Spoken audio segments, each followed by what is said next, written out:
Сәлеметсіздер ме, құрметті көрермендер? Бүгін сіздермен бірге осындай үгітіліп тұрған, үлпілдеп тұрған жүп-жұмсақ самса жасайтын боламыз. Видеоның соңына шейін менімен бірге болыңыздар.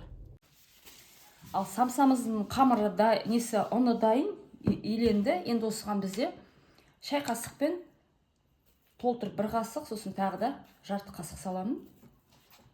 Тұз, кешіріңіздер. Сосын бізде ұн дегеніміз жобалап где-то бір 800 граммдай болатын шығар. Оған 180 граммдай 200 грамм деңізші, 200 грамм май салдық мінекей. Мен енді теркіден өткізіп бірдеңе дегенді білмеймін. Енді мен бұрын ауылда жүргенде де осылай көз жобамен ертіп құя салып, морозильник ештеңеге салмай да істей беретін едім. Қазір енді балалар осылай жасаңыз енді деп сөйтіп жатыр ғой. Енді өтініштері бойынша балаларын осылай кешке самса жасап жатырмын. Соны сіздермен бірге бөлісейін деп. Осылай мен қатты араластырмайды екенмін даже. Қазір өзі қамыр жасаған кезде кетеді арасында. Бөлме температурасындағы бізде не болып тұр, май болып тұр. Енді сосын қаймақ саламыз. Бәрібір қандай пайызда болса да, болса айранда салуға болады. Осындай үлкен қасықпен толтыра енді 2 салдым. 3 қасық деңіздерші енді. Егер де аз болып қалса, қазір тағы үстіне салып жүреміз. Сосын бізде жуылған бір жұмыртқамыз бар. Мен көбірек жасап жатырмын, сондықтан да мен рецебі көбірек. Мен сіздерге несін көрсетемін ғой, не салу керек екен. Сосын ары қарай өздеріңіз жасай бересіздер ғой. Енді ақырындап осыдан біз қазір қатты да қылмай, жұмсақ та қылмай әдемілеп қамыр жасайтын боламыз. Енді менде соңында үлкен қасықпен бір жобалап 3 қасықтай сүт құямын. Егер сүт болмаса, суда құя беруге болады. Қатып қалған ештеңе де жоқ. Мен бұрын сумен де жасай беретін, енді осылай да көрейін деп. Міне, құрметті көрермендер, осындай әдемі жұмсақ, қатты да емес, жұмсақ та емес, орташа қамыр шықты. Мен жаңағы тағы кішкене сүт құйдым, тағы 1 қасық қаймақ салдым. Енді сіздер өздеріңіз бақылайсыздар. Енді көптігіне аздығына байланысты мен өлшеп жатқан жоқпын, сондықтан да міне осындай күшті қамыр. Қамырымызды енді алып кішкене 1-2 басып жіберіп, қандай керемет болған, жүп-жұмсақ әдемі. Енді өте жұмсақ емес, енді әдемі қықырыз. Енді кеткен самсаның қамыры. Енді осыны мен енді көбірек қып жасадым ғой. Молынан болсын деп. Енді осыны мен қазір 3-4 бөлікке бөлемін.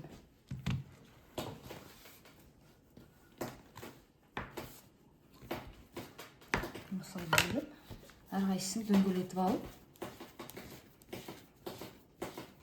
осылай етіп, барлығын домалатып аламыз, дөңгелетіп.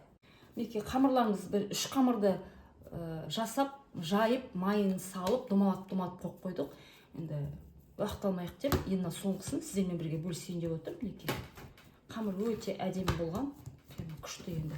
Осыны біз қазір кәдімгі еттің нанына жайғандай қылып, қамырды әдемілеп жаятын боламыз. Қандай күшті болған қамыр. Кейін әрден қанып та тұр екен өзіне. Бірақ негізі сразуда асықсаңыздар, даже морозильникке салмай да істей беретін тұғымыз бұрын.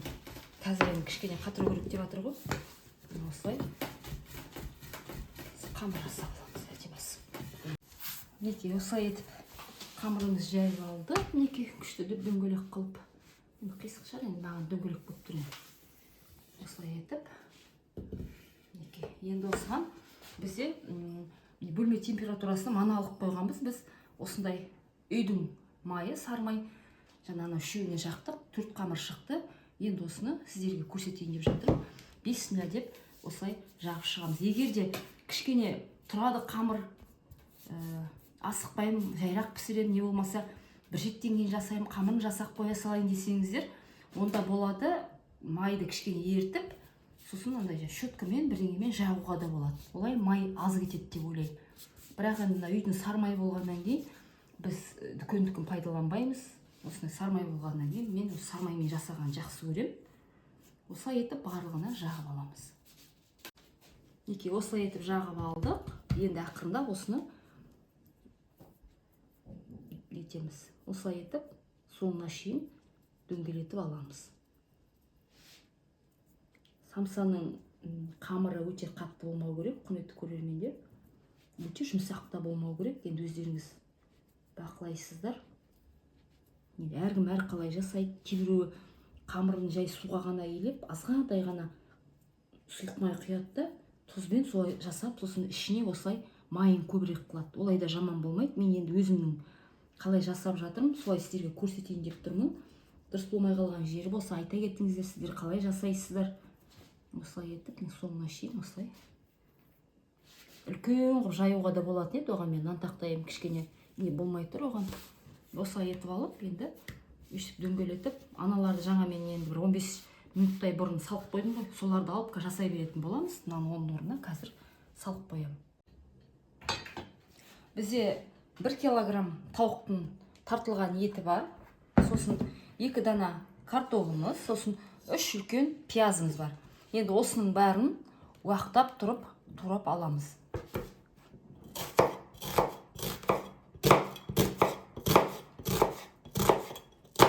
Осылай етіп, жай басын көрсетейін, енді уақыт алмайын сіздерге. Картоғымызды да, пиязымызды да осындай қылып уақ етіп турап аламыз.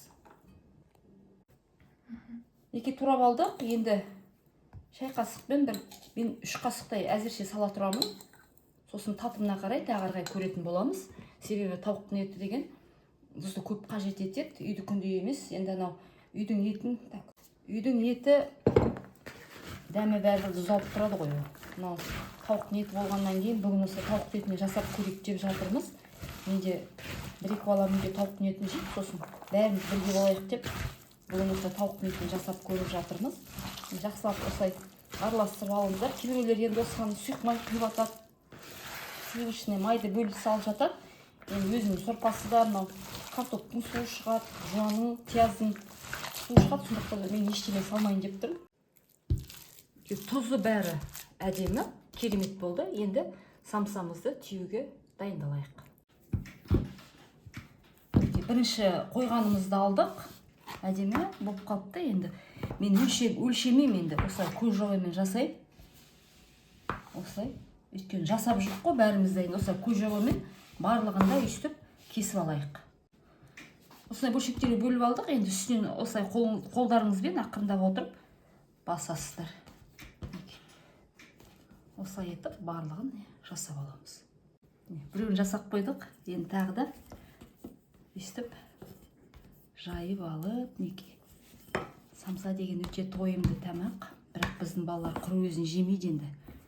Міндетті түрде бұларға тағы да қосымша бір тамақ керек. Осылай жайып аламыз. Енді ішіне салмасын саламыз. Осы жетіп жатыр. Енді әркім әртүрлі жасайды. Біз қазір басқасында жасап көретін боламыз. Біз енді осылай бұрынғы әдіспен жасап көрейік.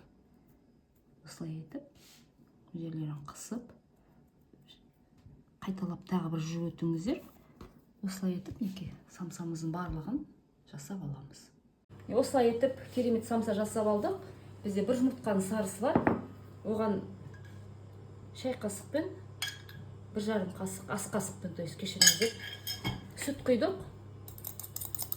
Сары мен ағынды араластырып жаға беруге болады. Сүт болмаса, кейбіреу су қосып араластырып. Араластырып алдық. Енді әрқайсысының бетіне шұқалап жағып шығамыз. Бізде енді үйде кунжут бар, бірақтан да соны балалар жаңа айтып едік, кунжут себеміз деп сол ұнатпай қалды. Кунжутсыз пісіріңіз деп жатыр. Сондықтан да кунжут жақпаймыз, осылай барлығын жағып аламыз. Барлығына жағып алдық. Енді духовкамызға 30-35 минутқа 180-190 енді әркім духовкасына байланысты. Тауықтың еті болғандықтан біз осындай азайтып нетіп пісіріп жатырық. Әйтпесе сиырдікі болса, может 40-45 минут пісіруге болатын шығар. Өзіме кішкентай ғана осындай кунжутпен өзіме ғана кішкентай жасайын деп жатыр. Мен кунжут жақсы көремін өзім негізі. Балалар ұнатпайды, сондықтан да мына кішкентай формаға өзіме жеке жасап жатырмын. Осылай барлығына істеуге боламыз. Барлықтарыңызға сәлем. Бүгін біздермен бірге маман жасаған мынандай самсасын тататын боламыз. Ноян көптесі. Осы жаңағы 1 килограмм тауықтың етінен шыққан, қашынан шыққан осындай мінекей. Жасап көріңіздер. Ал, бөліп көрсетейін. Аш болсын жаным, кәне, бісміллә деп. қарным ашып тұрып даладан келіп Қатпар ма? иә не просто дұрыс білмедім Жарайды, ештеңе дәм тататын астық па? иә Осынша самса шықты, кәдімгідей бір-екі қонақ бір қонақта үстелге қоятындай шығады екен, бір шама шықты. Ас болсын. Сиыр етінен де жасап көруге болады. Керемет па? күшті жүз күшті Духовкада да тағы бірдеңе пісіп жатыр, күшті. Сен қазір тамақ ішетін боласыңдар, асы дәмді болсын жаным. өте қатты күшті үстелге де қоюға болады қонақ шақырған кезде прям түрлері де әдемі жылтырап тұр дәмі де өте күшті Көп шақты, иә, арасында жеп алып жатсыңдар, иә, манадан жүріп. прям дәмі өте қатты күшті маған ұнады обязательно осы рецептпен жасап көріңіздер мамаға лайк басып комментарий жазып кетіңіздер маған ұнады обязательно жасап көріңіздер сау болыңыздар